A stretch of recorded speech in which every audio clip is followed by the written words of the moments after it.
शिवसेनेचे नेते, शिवसेनेचे खासदार आणि सामनाचे कार्यकारी संपादक संजय राऊत हे स्वतः असणार आहेत। राऊत साहेब, मी जी गोष्ट आधी सांगितली म्हणजे मी इंट्रोडक्शन दिलं त्यात तुम्हाला साधारण अंदाज आला असेलच की प्रश्न माझे कुठल्या लाईनीवर असणार आहेत। त्याच्यामुळे सुरुवात मला हीच करायची आहे की तुम्ही बॅकफूटवर जाताय का शिवसेना? का असतं बॅकफूट वगैरे मला माहित नाही। मी कारण सांगतो तुम्हाला की तुमचं मी आता निवेदन ऐकलं। भारतीय जनता पक्ष आणि शिवसेना 2.5 वर्षापासून जे आमचं एक नातं आहे बिघडलेलं असेल किंवा अजून काय असेल ते आमच्यात आम्ही बघू। भारतीय जनता पक्षाला आमच्याशी लढता येत नाही आमच्या अनेक मुद्द्यांवर। भारतीय जनता पक्ष इतर सगळ्या पक्षांशी लढू शकते, पण त्यांची अडचण अशी आहे की आम्ही हिंदुत्ववादी आहोत आणि त्यांच्याबरोबर नसलो तरी आम्ही हिंदुत्ववादी आहोत। भारतीय जनता पक्षाबरोबर जे आहेत तेच फक्त प्रखर राष्ट्रवादी, प्रखर हिंदुत्ववादी, आणि जे त्यांच्याबरोबर नाहीत बरं का ते हिंदुत्ववादी नाहीत हा जो काही त्याने एक भ्रम निर्माण केलाय त्या भ्रमाला छेद देण्याचं काम या देशामध्ये शिवसेनेने केलं। ठीक आहे, आम्ही तुमच्याबरोबर नाही आहोत त्याचा अर्थ आम्ही हिंदुत्व सोडलं असं नाही। आमचं हिंदुत्व कायम आहे आणि ते राहणार। ही भारतीय जनता पक्षाची फार मोठी अडचण आहे, त्याच्यामुळे ते आमच्याशी समोरासमोर येऊन लढू शकत नाही। ठीक आहे, आरोप करतील बरं का, बदनामी करतील, मोहिमा राबवतील, पाठीमागून वार करतील, मग कोणाला तरी आमच्या समोर उभं केलं पाहिजे प्रत्येक वेळेला, मग ते कोणाला तरी उभं करतात, त्यांच्या खांद्यावर बंदूक ठेवतात आणि लढ म्हणतात। पण अशा लढाया ज्या असतात या तात्पुरत्या असतात। जसा किरीट सोमय्याला इंटरिम बेल दिलाय एका प्रकरणात, तशी इंटरिम लढाई असते। हे इंटरिम हिंदुत्व आहे ज्या कोणी घेतलंय ते तात्पुरतं आहे। तसा मराठीचा मुद्दा घेतला होता ह्या लोकांनी, तात्पुरता। अरे तुम्ही घेतलात ना मराठीचा मुद्दा, तेव्हा काय आरोप होता शिवसेनेने मराठीचा मुद्दा सोडला, मग तुम्ही घेतलात ना, तुम्ही का पुढे चालवला नाही? तुम्ही ते म्हणजे असं आहे की हा माल संपत नाही माझ्या दुकानात, हा धोतर संपत नाहीत मग साड्यांचं दुकान लावायचं, साड्या संपत नाहीत मग लहान मुलांचे कपडे विकायचे, तेही संपत नाहीत मग चपलांचं दुकान काढायचं। गाळा तोच असतो, गाळा तोच असतो, माल बदलतो। मी खरं तर तुम्ही बॅकफूटवर का त्याच्याबद्दल मला यायचं आहे आणि मला त्याच्याबद्दल प्रश्न विचारायचा, पण तुम्ही आता मुद्दा काढलाच आहे म्हणून मला त्याच्यावरती आपण आधी बोललं पाहिजे। असं दिसतंय की राज ठाकरेंची जी काही पॉलिटिकल स्पेस होती त्यांनी विरोधी पक्षाची भूमिका ते 2019 पर्यंत विरोधी पक्षामध्ये होते। भारतीय जनता पार्टी आणि शिवसेनेच्या सरकारच्या विरोधात त्यांनी सभा घेतल्या होत्या, त्याच्याबद्दल ते बोलत होते। 2019 मध्ये भूतो न भविष्यती अशी गोष्ट झाली, कोणाला वाटलंच नव्हतं की शिवसेना काँग्रेस एनसीपी अशी युती होईल आणि त्यांचं सरकार होईल। त्यांची पॉलिटिकल स्पेस गेल्यानंतर त्यांच्याकडे दुसरा पर्याय काय राहिला होता? त्यांनी हिंदुत्वाचा मुद्दा घेतला। त्यांच्या लक्षात आलं की शिवसेना आता त्याच मजबूतीने हिंदुत्वाच्या मुद्द्यावरती भूमिका मांडू शकणार नाही आणि म्हणून त्यांनी हिंदुत्वाचा मुद्दा घेतला। त्यांनी हिंदुत्वाचा मुद्दा घेतल्यानंतर कुठेतरी शिवसेनेला वाटतं की आपल्या हातातनं तर संधी जाणार नाही, म्हणून आपण बघतोय की आता आदित्य ठाकरेंचा अयोध्येचा एक दौरा सुरू होतोय। जो मशिदीवरच्या लाऊडस्पीकरचा मुद्दा आहे, तुम्हाला आठवत असेल बाळासाहेबांची भाषणं तुम्ही माझ्यापेक्षा जास्त ऐकली आहेत, अनेक भाषणांमध्ये ते या मुद्द्यांवरती बोललेले आहेत। आता ज्यावेळेस राज ठाकरेंनी अल्टिमेटम दिलाय त्यावेळेस गृहमंत्र्यांचं स्टेटमेंट येतं की नाही आम्ही एक नियमावली तयार करतोय, आम्ही ते चेंज करतोय। हा इम्पॅक्ट कुठेतरी दिसतोय। तुम्हाला असं वाटतंय की या मुद्द्यावरती त्यांना ट्रॅक्शन मिळेल, त्याच्या आधीच तो मुद्दा संपवण्यासाठी प्रयत्न करूया, आपण हे इम्प्लिमेंटेशन करूया? मला असं वाटत नाही। एक लक्षात घ्या, भोंग्यांचा मुद्दा फार गंभीर नाहीये महाराष्ट्रात, अजिबात नाही। खरं म्हणजे मशिदीवरील भोंग्यांचा आणि रस्त्यावरील नमाजाचा विषय हा शिवसेनेने उचलला। शिवसेना की बाळासाहेब अनेक सभांमध्ये बोलायचे, आता तुम्हाला रस्त्यावर नमाज दिसत नाहीत, का दिसत नाहीत? त्याच्यावरती शिवसेना प्रमुखांनी म्हणजे बाळासाहेबांनी एक तोडगा काढला सत्ता आल्यावर।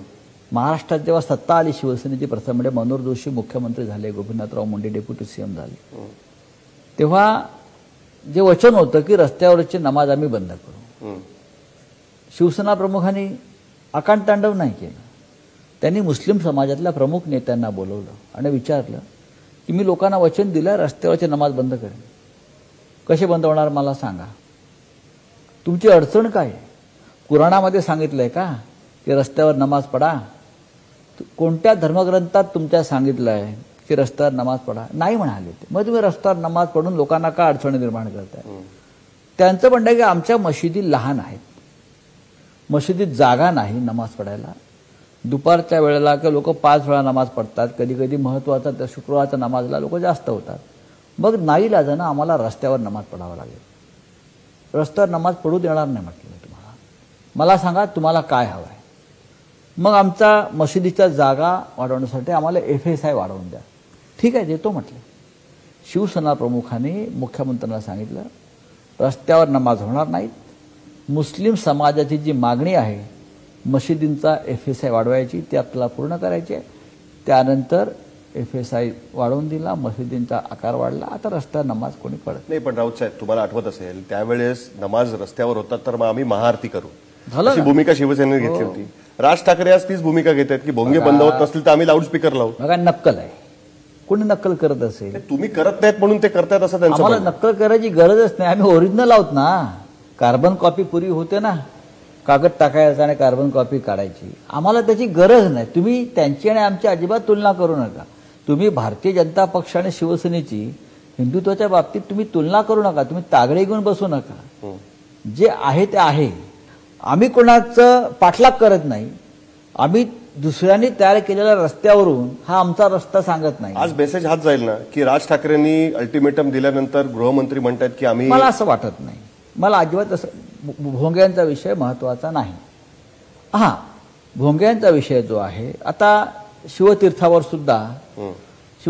सुद्धा सभा व्हायच्या, त्याच्यावरती सुद्धा डेसिबल लेवलचा आला, गुन्हे दाखल झाले आमच्यावर सुद्धा. माहिती असेल तुम्हाला, आमच्यावर सुद्धा गुन्हे दाखल झाले, आमच्या सभांवरती गुन्हे दाखल झाले. त्याच्यामुळे भोग्यांचा विषय हा पर्यावरणाचा आणि इतर कायदेशीर हा विषय. राज ठाकरे तेच म्हणतात सामाजिक विषय आहे, हा धार्मिक विषय नाहीच आहे. ठीक आहे, ह्याच्यावरती हा निरंतर प्रक्रिया चालणारा विषय आहे. कायद्यानं त्याच्यावरती जे करायचं ते गृहमंत्री करतील, लॉ डिपार्टमेंट करेल. याला आम्ही धार्मिक रंगत द्यायला तयार नाही. आम्ही कोणाला धार्मिक रंगत द्यायचा असेल तर हा त्यांचा प्रश्न आहे. माझा विचारण्याचा उद्देश हा होता की जे मुद्दे तुम्हाला आठवत असेल, वेलेपार्लेची पोटनिवडणूक, मी अनेकदा आमच्या मुंबई तकच्या चर्चांमध्ये तो मुद्दा खास करून त्याच्या वेळेस येतो, कारण दॅट वॉज द टाइम की जिकडे शिवसेनेचं ट्रान्सफॉर्मेशन हिंदुत्ववादी पक्ष म्हणून झालं. पहिल्यांदा शिवसेनेने दाखवून दिलं की या मुद्द्यावरती मतं पण मिळतात. त्याच्यानंतर भारतीय जनता पार्टी शिवसेनेची युतीच झाली, महाराष्ट्रामध्ये हिंदुत्वाच्या मुद्द्यावरती युती झाली. तोपर्यंत शिवसेनेने पहिल्यांदा राजकीय दृष्ट्या हिंदुत्वाचा मुद्दा काढला, तो एकतर वेलेपार्लेच्या पोटनिवडणुकीत 87 मध्ये, त्याच्यानंतर 88 मध्ये औरंगाबादच्या महानगरपालिकेच्या निवडणुकीमध्ये. या दोन्ही निवडणुकीमध्ये शिवसेनेला जर यश मिळालं त्याच्यातनं ही गोष्ट अधोरेखित झाली की हिंदुत्वाच्या मुद्द्यावरती या ठिकाणी मतदान होऊ शकतं, हिंदुत्वाच्या मुद्द्यावरती निवडणूक लढवता येऊ शकते, आपल्या पक्षाला पाठिंबा मिळू शकतो. करते असं वाटत नाही का तुम्हाला? कशी काय? तेव्हाच राज्य वेगळ्या विचारांचं होतं, लक्षात घ्या. कसं काय? हो, काँग्रेसचं राज्य होतं महाराष्ट्रात, देशामध्ये. आज या देशामध्ये प्रखर हिंदुत्ववादी म्हणून घेणाऱ्यांचं राज्य आहे. हे प्रश्न कोणी सोडवायचे? केंद्रीय स्तरावरती मोदी हे आज भारतीय जनता पक्षाने निर्माण केलेलं हिंदुत्वाचं मोठं प्रतीक आहे. अमित शहा, मोदी किंवा संपूर्ण आज एका परिणाम राष्ट्रीय स्वयंसेवक संघ जो आहे RSS किंवा हिंदुत्ववादी संघटना, स्वतः मोदी जे गुजरातच्या दंगलीतून त्यांचं नेतृत्व पुढे आलं हिंदू मुसलमानांच्या, त्याच्यामुळे हिंदुत्व जेव्हा आम्ही सुरू केलं तेव्हा खरोखर हा मुद्दा होता. त्यानंतर हिंदुत्वाच्या मुद्द्यावरती आम्ही सगळे सत्तेवरती आलो. आम्ही राम मंदिरापासून सगळे विषय मार्गी लावले. हिंदुत्वाच्या मुद्द्यावर 370 कलम रद्द केलेला आहे. अनेक गोष्टी झाल्या. आता परत हिंदुत्ववाद्यांचंच राज्य असताना देशात तुम्ही हे जे करताय ना, हे त्या तुमच्या भूमिकांना छेद देणार आहे. हे भारतीय जनता पक्षाचं अपयश आहे, मी असं मानतो. मोदींना जर तुम्ही या जगातले हिंदुत्वाचे सगळ्यात मोठं प्रतीक मानताय आणि तुम्हीच कोणाला तरी पुढे करून हिंदुत्वाचे मुद्दे पेटवायला सांगताय, हे तुमचं अपयश आहे. भोंग्यांसंदर्भात राष्ट्रीय स्तरावर कायदा व्हायला पाहिजे. तुम्ही केलाय का? करा ना. हा राष्ट्रीय विषय, हा एका राज्याचा एका शहराचा विषय नाही असेल तर त्यांनी करावं ना कायदे. जसं गोवंश हत्याबंदी संदर्भात एक राष्ट्रीय स्तरावरती एक मुवमेंट झाली, पण त्या संदर्भात शेवटी सरकारला एक निर्णय घ्यावा लागला. कसं दिसतंय तसाच हा विषय आहे. तुमच्याच मुद्द्यांमध्ये तुम्हाला ट्रॅप केलं जात आहे. नाही, आम्ही काय ट्रॅप होत नाही. असं औरंगाबादमध्ये आज बघा, आज तिकडे MIM स्ट्रॉंग पक्ष झालेला आहे. ठीक आहे, एमआयएमच्या समोर जर हिंदुत्ववादी पक्ष एक त्याच पद्धतीने उभा राहिला, तुम्ही आज त्या भाषेमध्ये भाषण नाही करू शकत जे का नाही करू शकत? करू शकता अजून. हो, भारतीय जनता पक्षाची हीच तर अडचण आहे. तुम्हाला असं वाटतं की तुम्ही अजूनही जाऊन त्या ठिकाणी मुसलमानांच्या विरोधात नाही. का मुसलमानांच्या विरोधात उठसूट का बोलायचं? उठसूट का बोलायचं? दंगली का रोज करायच्या? परत तुम्हीच त्या ट्रॅपमध्ये अडकताय. मीडिया किंवा भारतीय जनताना दंगलीच घडवायच्या. ते महागाईवर बोलत नाहीयेत, ते बेरोजगारीवरती बोलत नाहीयेत, ते 10 राज्यात ज्या दंगली झाल्या या देशामध्ये कधीही रामनवमी आणि हनुमान जयंतीला दंगल नव्हती झाली. लक्षात घ्या, रामनवमी आणि हनुमान जयंती ही आतापर्यंत या देशामध्ये अत्यंत शांतपणे आपापल्या घरात किंवा कुठेतरी देवळात साजरी होत होती.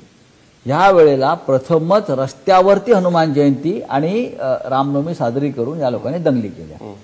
यांना देशातला माहोल का बिघडवायचा आहे? लोकांना रोजगारावरती विचार करायला लागू नये, महागाई प्रचंड वाढली, त्याच्यावर लोकांनी विचार करू नये आणि प्रश्न विचारू नये. मग त्याच्यावरती उतारा काय आहे? इतिहास काय सांगतो? तर तुम्हीच दाखवलाय. धार्मिक ही धर्म ही अफूची गोळी आहे. पण रस्ता तुम्हीच दाखवलेला आहे. पण रस्ता जो आम्ही दाखवला, औरंगाबादमध्ये ज्यावेळेस शिवसेनेचा प्रवेश झाला त्यावेळेस म्हणजे 80 सीट्स होत्या औरंगाबाद महानगरपालिकेमध्ये. शिवसेनेकडे उमेदवार नव्हते, पण हिंदुत्वाचा मुद्दा एवढा जोरदार लावून धरला. मशिदींच्या बाहेर घंटानाद करणं, मशिदींच्या बाहेर तिकडे यात्रा काढणं, हे सगळे 1988 साली केलेले तुम्ही जे काही आपल्याला 500 वर्ष परत मागे जायचं आहे का? मी विचारतोय हिंदुत्वाच्या मुद्द्यावर सुद्धा विकासाचं राजकारण आम्ही केलं ना. महाराष्ट्रात सत्ता आल्यावरती या राज्याचा विकास केला. सत्तेचा मार्ग तर तिकडनंच गेला होता ना. पण एक लक्षात घ्या परत की शेवटी लोकांना अन्न, वस्त्र, निवारा, रोजगार, शिक्षण, आरोग्य हे विषय नको आहेत का? ते हवे आहेत. हिंदुत्व ही आपली संस्कृती, हा आपला धर्म आहे, हा आपला विचारधारा आहे. आणि ह्या विषयावरती आम्ही मतं मागतो, डेफिनेटली मतं मागतो की आम्ही प्रखर हिंदुत्ववादी आहोत. याचा अर्थ असा नाही या देशामध्ये जे बिगर हिंदू आहेत त्यांच्या रोज कत्तली करायची. मग तुम्ही या पत्रावरती सही का नाही केली? मग अफगाणिस्तान आणि हिंदुस्थानमध्ये फरक काय? आपल्याला या देशाचं अफगाणिस्तान करायचं आहे का हे ठरवा आताच्या हिंदुत्ववाद्यांनी. हा मुद्दा बरोबर आहे. आपल्याला या देशामध्ये तालिबान निर्माण करायचं आहे का? मग भारतीय जनता पक्षाने सांगायचं कट्टरतावाद असू नये. हा मुद्दा बरोबर आहे तुमचा, पण तरी सुद्धा काय दिसतं? बाळासाहेब ठाकरे असतानाही ते हेच बोलत होते ना. नाही, राऊतसाहेब, बाळासाहेबांचं फार एक महत्वाचं वाक्य आहे की मी प्रखर हिंदुत्ववादी आहे. बरं का, मला हिंदूंना जाग आणायची आहे, पण मला हिंदूंचा खोमेनी व्हायचं नाही, माझा खोमेनीला विरोध आहे. लक्षात घ्या, हे फार महत्वाचं वाक्य आहे. खोमेनी धर्मगुरू होते, बाय द वे. बाळासाहेब धर्मगुरू नव्हते. बाळासाहेब हिंदुहृदय सम्राट होते. बरं का, राजकीय नेतृत्व. ते बाळासाहेब म्हणायचे ना, मी पण एक शंकराचार्य, हिंदू माझा ऐकतो. ज्या धर्माचा समाज ज्या नेत्याचा ऐकतो तो धर्मगुरूच असतो. ठीक आहे, पण तरी काय दिसतंय की तुम्ही या गोष्टीमुळे त्या सेक्युलर ब्लॉक म्हणून जो ओळखला जातो त्यांच्याबरोबर आयडेंटिफाय व्हायला काही तुम्ही तयार नाही. तुम्ही जी काही भूमिका मांडताय ती खरी सेक्युलर भूमिका आहे. आता बघा, हे जे पत्र माझ्या समोर आहे ज्याच्यावरती शिवसेनेने सही करायला नकार दिला, त्याच्यामध्ये त्यांनी हेच म्हटलेलं आहे की growing incidents of hate speech in the country by people who appear to have official patronage, म्हणजे अधिकृतरित्या त्यांना मदत केली जाते. पुढे त्यांनी काय म्हटलंय, recent outburst of the communal violence witnessed across several states in the country. We are deeply concerned as reports indicate that there is a sinister pattern in the areas where the incidents have occurred.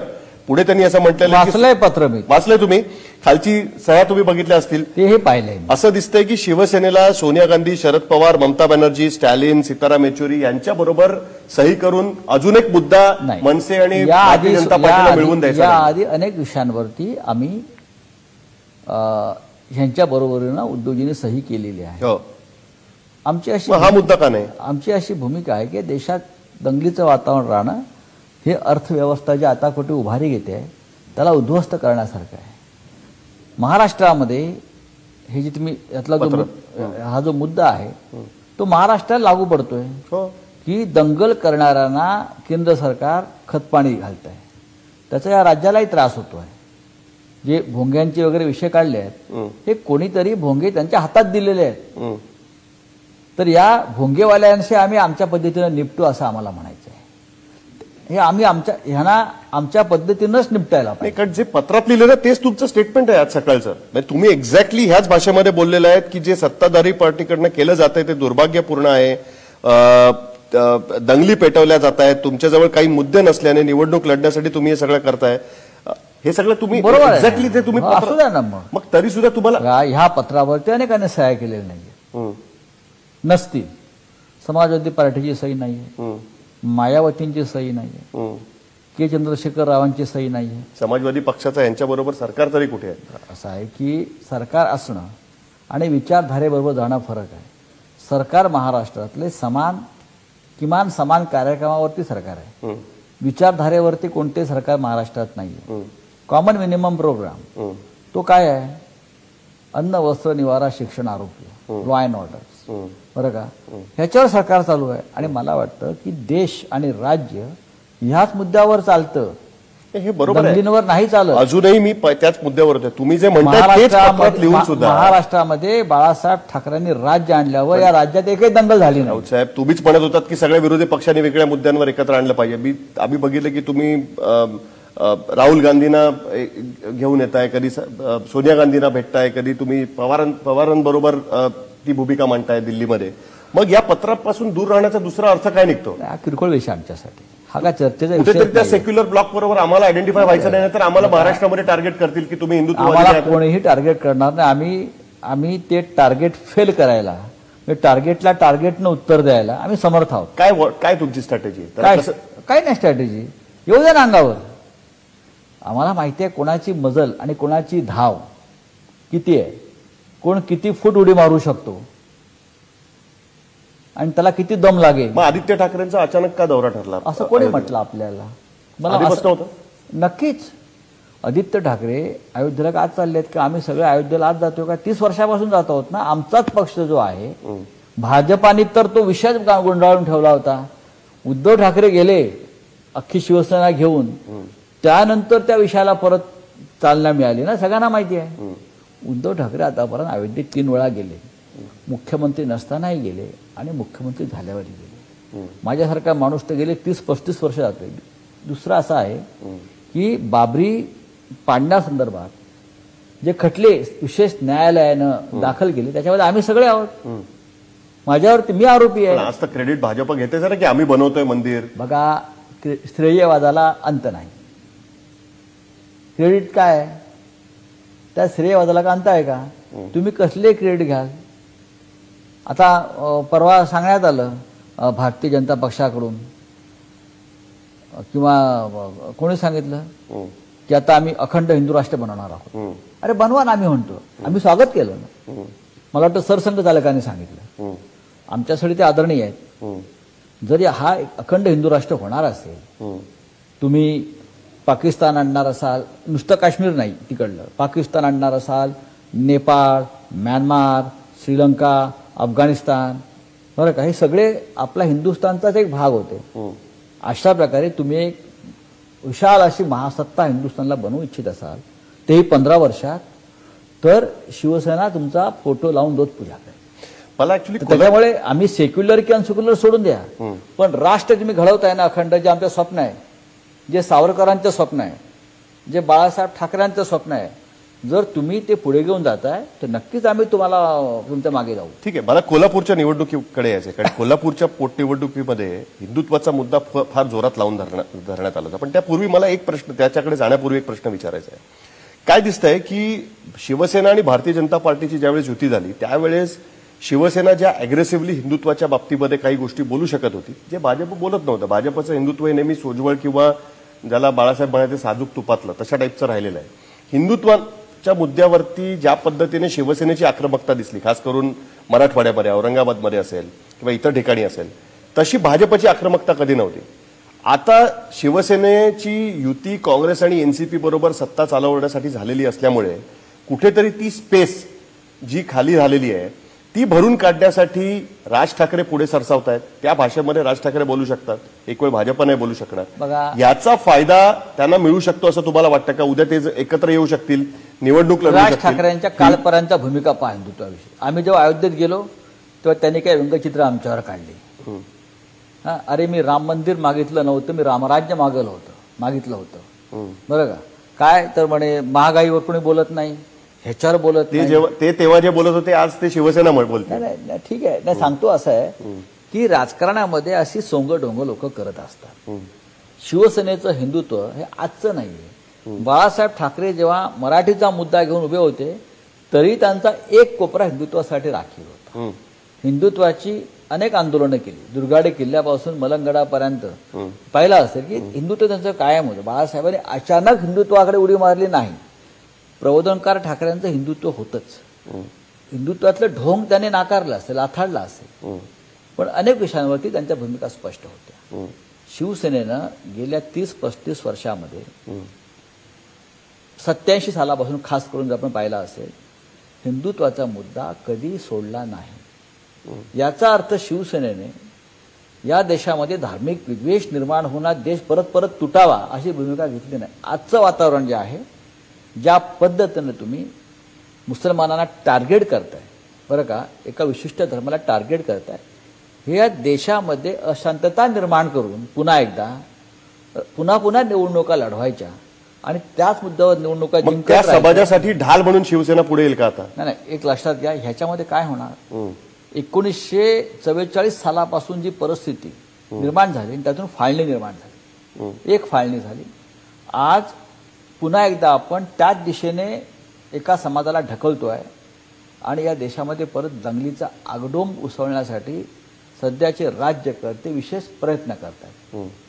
हे या देशाला परवडणार नाही. ह्याच्यामध्ये पुन्हा एकदा हिंदू आणि मुसलमान या दोघांचंही प्रचंड नुकसान आहे.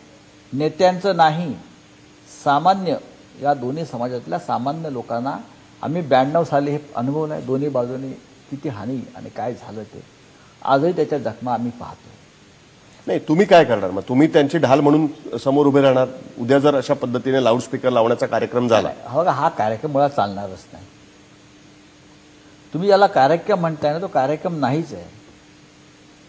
तुम्ही कशाला याला कार्यक्रम म्हणता? हा का राष्ट्रीय कार्यक्रम आहे का? नाही, जे काय ते करतील, करू द्या ना. करत असा लोक लहान सहान गोष्टी अशा. माणूस जगण्यासाठी किडूक मिडूक काहीतरी करत असतो राजकारणामध्ये सुद्धा. करू द्या ना. प्रत्येक पक्षाला आपला एक कार्यक्रम घ्यायचा अधिकार आहे. ठीक आहे, इथे कायद्याचं राज्य आहे, या राज्याला मुख्यमंत्री आहे, या राज्यामध्ये जे सरकार आहे त्याला प्रचंड बहुमत आहे. हे सरकार पाडण्याचा कसोशीने प्रयत्न होतोय 2.5 वर्षापासून. सरकार पडलेलं नाहीये. सरकार ना राज्यपालांना पाडता आलं, ना भाजपला पाडता आलं, ना केंद्राला पाडता आलं. त्याच्यामुळे या राज्यातले मुख्यमंत्री, गृहमंत्री, इतर विभाग हे सक्षम आहेत या सगळ्या परिस्थितीला हाताळण्यासाठी. पण कायद्याने हा सगळा प्रॉब्लेम सॉर्ट आउट केला पाहिजे असं तुम्हाला वाटतं? म्हणजे पोलिसांनी कणखरतेने ह्याचा मुकाबला केला पाहिजे अशा पद्धतीचा की दोन्ही बाजूने असं म्हणेन मी. जर शिवतीर्थावरती आमच्या भोंग्यांवरती कारवाई झालेलीच आहे ना, तर भोंग्यांवरती कारवाई नवीन नाहीये. हा नवीन मुद्दा काय आहे? ठीक आहे. कोल्हापूरच्या निवडणुकीबद्दल मला यायचं आहे खरं तर, की कोल्हापूरच्या निवडणुकीमध्ये पहिल्यांदाच आपण बघितलं 3 पोटनिवडणुका झाल्या. 3 पैकी कोल्हापूरच्या पोटनिवडणुकीमध्ये भारतीय जनता पार्टीने हिंदुत्वाचा मुद्दा फार लावून धरला होता. म्हणजे फडणवीसांची भाषणं हीच होती की भगवी शाल पांघरलेले बाळासाहेब आम्ही इकडे बघितलेत आणि आता इथे सोनिया गांधींचे फोटो दिसत आहेत किंवा अशा टाईपची भाषणं झाली. तुम्हाला असं वाटतं? आणि ह्याच्यावरती भारतीय जनता पार्टीची 2014ला जी काही 40,000 मतं होती, आता त्यांना 76,000 मतं पडली. काय वाटतं तुम्हाला की तो मुद्दा वर्कआउट झाला त्यांच्यासाठी? ज्या पद्धतीने त्यांच्या मतांमध्ये वाढ झालेली दिसते आपल्याला. या उलट महाराष्ट्र विकास आघाडीचे उमेदवार जे आहेत त्यांची मतं 5-6 हजाराने वाढली. भारतीय जनता पार्टीची मतं मात्र 40,000वरनं 74,000 76,000 पर्यंत जाऊन पोहोचली. हिंदुत्वाचा मुद्दा त्यांच्यासाठी कामाला येतोय. कोल्हापूर उत्तर मतदारसंघ आधीच शिवसेनेचा गड मानला जायचा. हिंदुत्वाच्या मुद्द्यावरती शिवसेनेने तो मतदारसंघ जिंकला आणि तो आपल्याकडे ठेवला होता. मी असं मानत नाही. हिंदुत्वाचा मुद्दा त्यांनी नांदेडलाही जी पोटनिवडणूक झाली, नांदेडला काँग्रेसच्या एका आमदाराचं निधन झालं, तिथे तो लावून धरला होता ना, असं नाही. जर तुम्ही त्यांची भाषणं किंवा प्रचाराची तुम्ही दिशा पाहिली असेल तर तिथे तोच मुद्दा त्यांनी लावला होता. आणि तिथेही मोठ्या फरकानं महाविकास आघाडीचे म्हणजे काँग्रेसचा उमेदवार जिंकला. कोल्हापूर हा जो मतदारसंघ आहे हा एका विशिष्ट विचारसरणीचा मतदारसंघ आहे पहिल्यापासून. पण शिवसेना राजकारणामध्ये निवडणुकीत आल्यापासून एखाद दुसरा अपवाद वगळता सातत्यानं तिथे शिवसेनेचा उमेदवार जिंकत आला. साळुंखे जिंकले, आदी देसाई जिंकले, मग क्षीरसागर जिंकले. मध्ये एक अपवाद होता, तेव्हा मला वाटतं राजघराण्यातले एक नेते जिंकले. आता यावेळेला आमचा पराभव झाला तरी आमच्या उमेदवाराला 70,000 मतं पडली. 77,000 75,000 मतं पडली. 70,000 मतं ही मोठी आकडा होता. 75,000 सुद्धा साधारण तेवढीच मतं आता भाजपला पडले. 2014 साली त्यांना 44,000च्या आसपास काहीतरी मतं 41,000 मतं पडली होती. आणि तिथे आम्ही तेव्हा जिंकलो. बरोबर. मग तसं पाहिलं मग दोघांच्या मताची बेरीज जर केली, जर आमची मते तिकडे गेली असती लाखावर द्यायला पाहिजे. पण निवडणुकीमध्ये असं नसतं. विशेषतः कोल्हापूर शहरातली जनता सुजाण आहे. हा कोणताही त्यांच्यावरती प्रभाव पडला नाही. ठीक आहे, खूप मोठ्या प्रमाणात यंत्रणा लावली भारतीय जनता पक्षानं, तिथे त्यांना मतं पडली. आणि तुम्ही पाहिलं असेल सामनाच्या अग्रलेखातच आम्ही हे म्हटलेलं आहे की भारतीय जनता पक्षाला पडलेल्या मतांकडे दुर्लक्ष करून चालणार नाही. हे मी म्हटलंय सामनामध्ये. तेच विचारायचं होतं. मी म्हणतो ना, बघा का दुर्लक्ष करून चालणार नाही, कारण तुम्ही जे म्हणताय ही आपण म्हणतो ना केस स्टडी म्हणतो, तशा पद्धतीची केस स्टडी आहे की हिंदुत्वाच्या मुद्द्यावरती शिवसेनेचा उमेदवार नाही, काँग्रेसचा उमेदवार आहे. हिंदुत्ववादी मतं ही भारतीय जनता पार्टीकडे वळली गेली आणि त्याचा सरळ सरळ फायदा भाजपला झालेला दिसतोय मोठ्या प्रमाणात. म्हणजे 40,000 त्यांचा बेस आहे, त्या ठिकाणी त्यांना 76,000 मतं पडतात. मतं वाढतात ना, मतं वाढतात, मतं कमी होतात. पण शेवटी निवडणुकांमध्ये जय आणि विजय या दोन गोष्टीला महत्व आहे. साधारण 97,000 मतं विजय उमेदवाराला पडलेली आहेत. आणि मला असं वाटतं की यशाकडे पाहायचं. मतं वाढल्यात, 2.5 वर्षाचा कालखंड अजून जायचा आहे. बघू ना कोल्हापूरला आता नक्की पुढल्या वेळेला कोण लढणार हे ठरेल. अच्छा, म्हणजे अजून तो भाग ओपन आहे, काँग्रेसच लढेल असं नाहीये. मी असं म्हणतो नाही, अजूनही शिवसेनेचा दावा आहे त्या सीटवर. नक्कीच राहील. म्हणजे तुम्ही 3 जण एकत्र लढणार ही गोष्ट पक्की आहे. नक्कीच. पण त्या सीटवरती तुमचा दावा राहील हेही तुम्ही परंपरागत ते शिवसेनेची जागा आहे ना. ठीक आहे. पण महाविकास आघाडी म्हणून आम्ही म्हटलं की या वेळेला आमदारांचं निधन झालंय, त्यांच्या पत्नी उभ्या राहत आहेत, आपण सगळ्यांनी विचार केला पाहिजे. Claim is steel open. Definitely. जाता जाता म्हणजे खरं तर हिंदुत्वाशी याचा संबंध नाही, ईडीची कारवाई थंडावली असं वाटतं तुम्हाला तुमच्या विरुद्ध पवारांची भेट झाल्यानंतर? पंतप्रधान बघा, मुळात माझ्या विरुद्ध ईडीकडे काहीच नाही. मी एक भूमिका घेऊन सतत मांडतोय, लढतोय, महाराष्ट्रात फिरतोय, पक्षाची भूमिका मांडतोय. या रोषापोटी कोणाला तरी या सुडाच्या कारवायामध्ये आनंद वाटतोय एखाद दुसऱ्या लोकांना, म्हणून त्यांनी यंत्रणा वापरून जर मला त्रास द्यायचं ठरवलं असेल तर माझं तो ओपन चॅलेंज आहे. काय हरकत नाही, मला अटक केली तरी हरकत नाही. कारण पवारसाहेब खास तुमच्यासाठी भेटले आणि तुमच्याबद्दल बोलले. याचाच अर्थ असा आहे की राष्ट्रवादीच्या नेत्यांना अटक झाली तेव्हा सुद्धा त्यांनी कधी नाही. याचा अर्थ असा आहे की त्यांनाही असं वाटलं की खरोखर ही अन्याय्य कारवाई आहे. मला ज्या दिवशी ही बातमी आली, प्रसिद्ध झाली, त्या दिवशी लोकांना प्रश्न पडतो की राऊतांबद्दल एवढं प्रेम का पवार साहेबांना? अनिल देशमुखांवर कारवाई झाली त्यावेळेस नाही भेटले, नवाब मलिकांवर कारवाई झाली तेव्हा नाही भेटले, पण तुम्हाला ज्यावेळेस संपत्ती जप्त करण्याची जी काही नोटीस संपत्ती नाहीच आहे माझी, तुमच्याशी संबंधित ती काय जागा, तुमच्या पत्नीच्या नावावरती जी काही जागा होती ती त्यांनी जप्त करण्याची नोटीस काढली आणि हे सगळं झालं. त्याच्यानंतर मात्र पवार साहेबांनी जाऊन मोदींची भेट घेतली आणि त्यांना सांगितलं की आभारी आहे, त्यांचं जी माझ्याविषयी प्रेम आहे पहिल्यापासून, मी त्यांचा आभारी आहे. पण त्या दिवशी मला देशभरातल्या सगळ्यात प्रमुख राजकीय नेत्यांचे फोन आले, अगदी प्रियंका गांधींपासून सगळ्यांनी मला फोन करून त्याच्याविषयी चिंता व्यक्त केली की हे बरोबर नाही, की ही चुकीची कारवाई, आम्ही तुम्हाला ओळखतो आणि तुमच्याशी एका बदल्याच्या सुडाच्या भावनेची कारवाई आहे, याच्याविषयी आमच्या मनात तिळमात्र शंका नाही. हे या देशातल्या जवळजवळ 20 ते 22 प्रमुख राष्ट्रीय नेत्यांनी देशभरातल्या त्या दिवशी मला दिवसभरात फोन करून संवेदना व्यक्त केल्या की हे बरोबर नाहीये आणि जर अशीच वेळ आली तर आम्ही त्याच्यावरती आवाज उठवू. त्यामुळे पवार साहेब जे गेले त्याच्यात काही फार वेगळं आहे असं तुम्हाला वाटतं? शरद पवारांचं आणि माझं एक नातं वेगळं आहे पहिल्यापासून, बाळासाहेब ठाकरे असल्यापासून. असं नाही की आता आहे ते. मुळात सरकारमध्ये आम्ही बरोबर आहोत हा मेसेज त्यांना द्यायचा होता. नक्कीच सरकारमध्ये नाही, त्याहीपेक्षा की ही कारवाई चुकीची आहे हे त्यांना प्रथम दर्शनीने ताबडतोब त्यांच्या लक्षात आलं की हे चुकीचं चाललंय. मी सतत महाविकास आघाडीचा एक बाजू मांडणार आहे किंवा ज्या पद्धतीने केंद्र सरकार काम करत आहे, यंत्रणा काम करत आहेत, त्याच्याविषयी जाहीरपणे एक भूमिका घेणारा, महाराष्ट्रात भूमिका घेणारा एक माणूस असल्यामुळे पवार साहेबांना अस्वस्थ झाले. तीच भूमिका त्यांनी नवाब मलिकांबद्दल पण घेतली होती, पण नवाब मलिकांबद्दल जाऊन ते कधी भेटले नाहीत. तुमच्याबद्दल जाऊन भेटले म्हणून हा प्रश्न. ठीक आहे ना, म्हणजे भाजपवाले खास करून म्हणतात की त्यांना राऊत साहेब जास्त जवळचे आहेत. का असू नये, तुम्ही पण आहात ना, मोदी पण त्यांना फार जवळचे आहेत, मोदी त्यांना गुरुच मानतात ना. त्यांनी जाहीरपणे बारामतीमध्ये येऊन मान्य केलं आहे गुरु शिष्य, तेव्हा त्यांना वाटलं नाही काय. ठीक आहे राऊत साहेब, तुम्ही हिंदुत्वाच्या मुद्द्यावरती फार ओपनली बोललात खरं तर, पण चॅलेंज खूप मोठं आहे हे दिसतंच आहे. नक्कीच. म्हणजे औरंगाबादपासून राज ठाकरेंचा दौरा सुरू होणार आहे खरं बघायला गेलं तर, मुंबई आणि ठाण्याच्या बाहेर. त्यांचं भाषण काय असेल माहित नाही, पण जे दिसतंय त्याच्यावरनं प्रखर हिंदुत्वाच्या मुद्द्यावरती हिंदुत्ववादी मुद्दे मांडून बघा की औरंगाबादला किंवा त्यांच्या भाषेत औरंगाबाद, आमच्या भाषेत संभाजीनगर. नाही, मी औरंगाबाद म्हटलं, ते संभाजीनगर. त्यांना पुन्हा एकदा त्यांनी बहुतेक त्यांना ते MIMचं उमेदवार जिंकून आणायचं आहे असं वाटतंय मला. तुम्हाला असं वाटतं की त्याच्यासाठी म्हणून हे चाललं? नाही, असं आहे की त्यांना भारतीय जनता पक्षानं किंवा जे काय राजकारण चाललंय ओबीसीला मुसलमान मतामध्ये फूट पाडण्यासाठी त्यांनी ठेवलेलं आहे खास. आणि आता हे नवीन ओबीसी जे आहेत हिंदुत्वाचे जे त्यांना आमच्या मतांमध्ये फूट पाडून हिंदुत्ववाद्यांची ताकद कमी करायची आहे. देशाला हे राजकारण खड्ड्यात टाकणार आहे.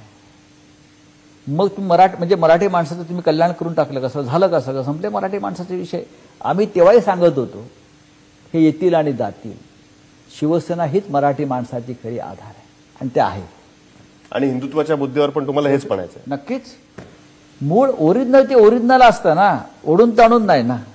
ठीक आहे, आपण हा प्रश्न लोकांवर सोडूया की लोक ओरिजिनल, राऊत साहेबांच्या भाषेमध्ये ओरिजिनलच असतात, डुप्लिकेट असतात. लोकांना काय आवडतं हे आपल्याला हळूहळू महाराष्ट्रामध्ये दिसणारच आहे.